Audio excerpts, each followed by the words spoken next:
ઓજ સ્કૂલની ઇકો કારના ચાલકે શહેર કોંગ્રેસ પ્રમુખના પુત્રના ઈ-બાઇકને અડફેટે લેતા ઈજા।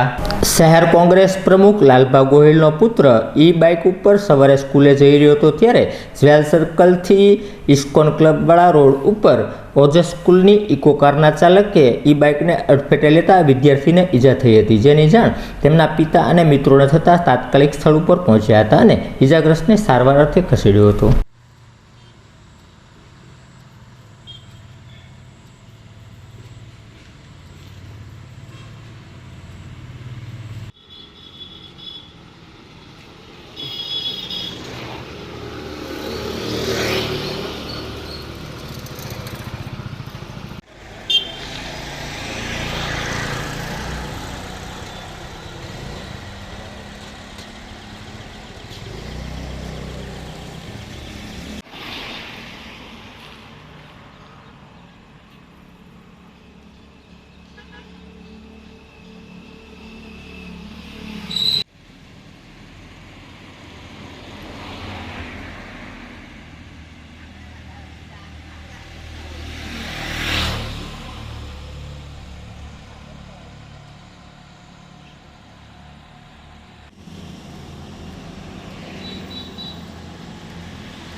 લાલભા અકસ્માત સર્જાયો છે, કઈ ઠેકાણે અને કઈ જગ્યાએ? આજે સવારમાં મારા દીકરા દક્ષરાજ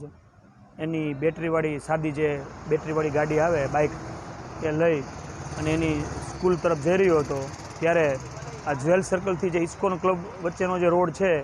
ત્યાં પૂર બહાર સ્પીડમાં ઓજ સ્કૂલની ઇકો ગાડી આવતા એને મારા દીકરાને ફંગોળી દીધો અને દીકરાને અત્યારે પગના ભાગના બહુ મોટી ગંભીર ઈજા થઈ છે। અને સાથે સાથે વાત કરીએ તો આ જે વાહન હતું સ્કૂલ વાહન એ પ્રાઇવેટ પાસિંગમાં હતું, તો આવી જો ગાડી પ્રાઇવેટ પાસિંગવાળી ગાડીઓ જો રોડ ઉપર આમ નામ સ્કૂલમાં બાળકોને લઈને નીકળશે તો આવનારા દિવસોમાં મારા દીકરા સાથે તો જે થયું તે આવનારા દિવસોમાં કોઈ પણ બાળક સાથે આવા બેફિકરાઈથી ચલાવનાર વાહનો જે ઇકો ગાડી છે અને ખાસ કરીને પ્રાઇવેટ પાસિંગની ગાડી છે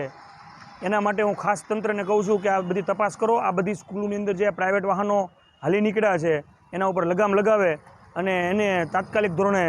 એ બધી ગાડીઓ બંધ કરાવે એવી મારી માંગણી છે। આ રોડ ઉપર અવારનવાર ફૂલ સ્પીડે કેટલી ગાડીઓ ચાલે છે, તો પોલીસ દ્વારા પણ કાર્યવાહી કરવામાં આવે। કોર્પોરેશનને પણ વિનંતી કરું છું કે આ રોડ ઉપર અલગ અલગ જગ્યાએ બમ્પ પણ રાખવામાં આવે જેથી કરીને આવા બેફિકરાઈથી ચલાવતા વાહનોને કંટ્રોલ રહે।